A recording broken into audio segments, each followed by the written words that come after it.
nominated?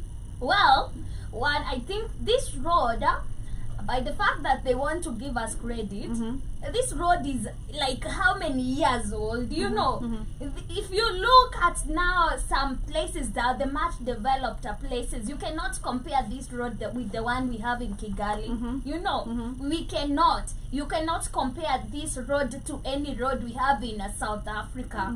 You cannot. So it is an old road. It is something that you have never seen in Kenya, of course, but it is an old thing that they have brought to us and introduced it to us. So we think it's something unique and new, but it's not. It's something that is very old. But also, remember, this thing is built under debt. So why are we taking credit while we have not even paid half of what we owe the people who lended us money to build this road? We have not even completed to pay the constructors themselves. So how are we taking credits of this? So I think Kenya should be ashamed of itself faster, the people who are ready to take the credit, because you need to tell me, why are you taking a trophy of something you completely know you don't own? You don't even use. You don't even. Matatu is not all of them, because you have to pay at the toll station. Yeah, and it's expensive. No matatu. I lived in Mombasa Road. No matatu passes express. Yeah, no matatu. They do. I remember when I was going to the village, they used that plane. But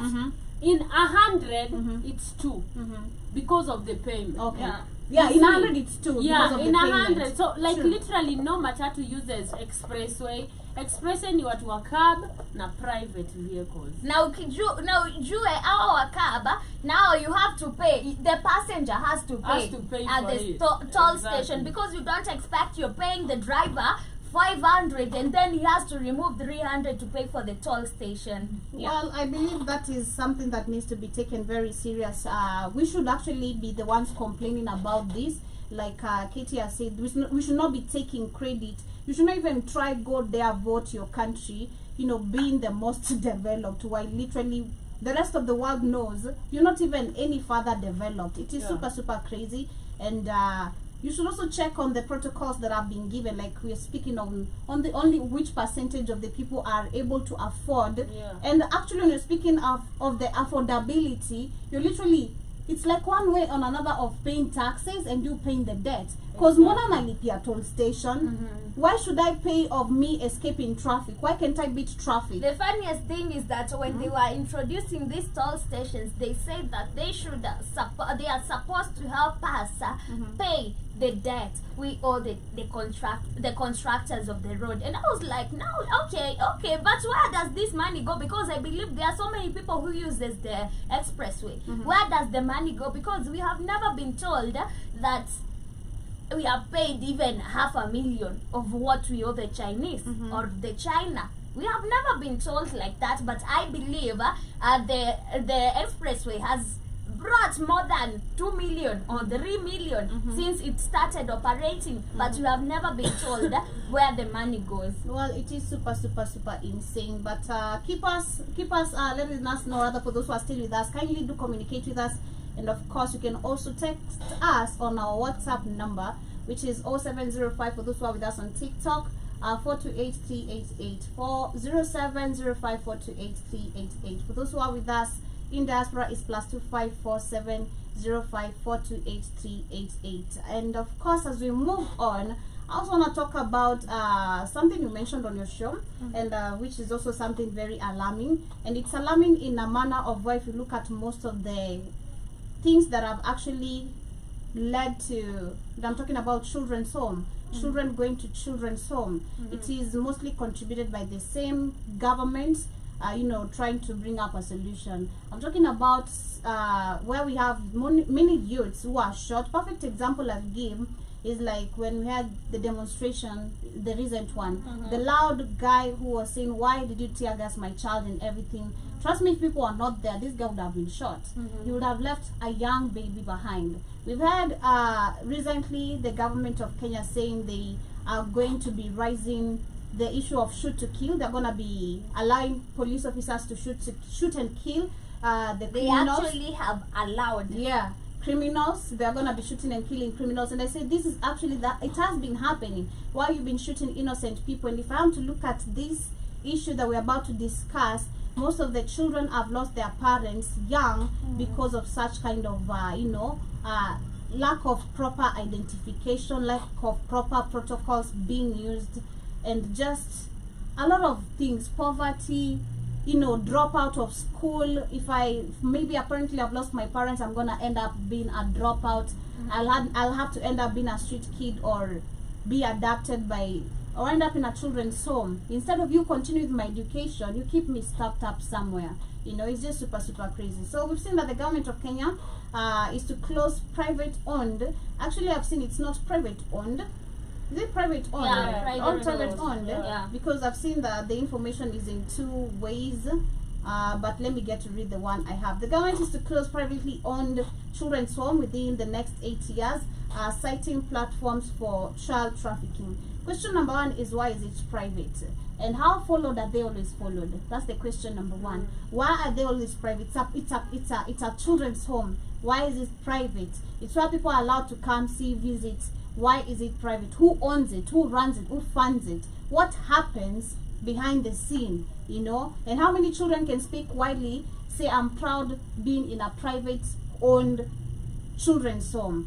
And within the next 8 years, we can't say what's really gonna go on, because I don't want to go deeper into it. You discussed on it, and yes, the government is the number one actually criminal. It's the number one actually victim to be, or rather the number one I can accuse of us having so many children in the children's home. And I don't think this is gonna solve anything. I believe this is actually addition of the problems that we have so far in Africa. Children always disappearing, and it's just child trafficking in general. My question is, you are here for 5 years, as the constitution states.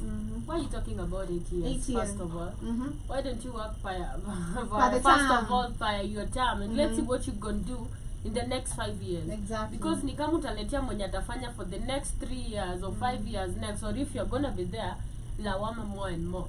And this is something I have a question for. Even I had the president saying in the next 10 years, I don't know what is gonna happen. Yeah.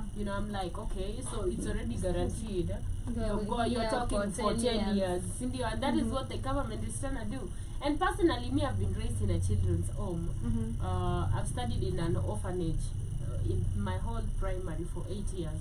And it was owned by whites. Funny part, it was owned, mostly always owned by white people. Them are people. owned by whites, and it reached a point where it had to be taken from them because they became so negligent. And kids will be brought there and they can't even be taken care of well. They've disappeared, and yet they're getting money, and NGOs money, or even people at the society is donating money. So yes, children's home is supposed to be, first of all, I'm taking you to a foster care, or I'm taking you to a foster home. First of all, you're already going through a lot as a child. That is enough trauma for you just to go and live with the people who don't actually make you feel at home. So at a certain point, it might be good, but you are the root cause of this problem, because before children's home is started or even is established, there is permission from the government. So you can't tell me I'm going to start a children's home without the government knowing. So who is supposed to be blamed? Who is the root cause of this problem? And who is actually trafficking children if not with partnership of the government? That is a question. Okay, well, I talked about this, and I want to say this.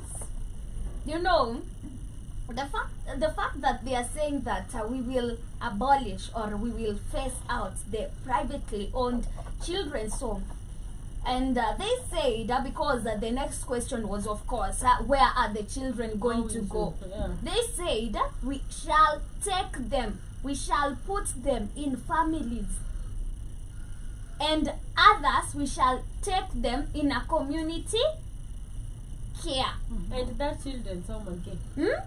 I was wondering, now what is the difference between a community care and a children's home where you have removed these children? And also tell me, Joby, I've been all my life, I've never been in a family where they live it like this. I've lived with the children. Of course, we have good children's homes. We have. But Now I've lived where I've only known to live with the children and maybe few adults. Yeah. Now tell me, you're taking me here to a family that you even don't know, that came and maybe applied for adoption. You gave in. Do you know that? Do you know what this family does? Do you know how they relate with the children and why they want to adopt me? Of course, those are some of the questions they shall be asked in the adoption letter. But now, imagine the government, just because they want to remove these children from the foster cares or the children's home, they'll just give the children to any family that comes to apply, because they don't want the children in the children's home, the children in the children's home, so they'll just give the children to any family. And my question is, how sure are you that this child is safe in this family that you have put them in? Yeah. How sure are you that this family doesn't teach children? How sure are you that this family is not fucked up from the than the place you remove this child from? You know, Yeah. it is just crazy with the government. And I think the government, or I want to say this, the government is the #1 facilitator of child trafficking or children trafficking, because if it were not for the government, Joby, let me ask you a question, and this is a question that I asked on my show. We talked about Pastor Mackenzie. How many days did we talk about Pastor Mackenzie? A whole month. Who talks about Pastor Mackenzie right now? No more. We talked about body exhumed without some body organs. We had missing body organs. Who talks about that right Your now? president said, we're sorry. Yeah, he said we are sorry. So he's the #1 facilitator of these crimes that we are seeing, and then he comes to tell us he's sorry.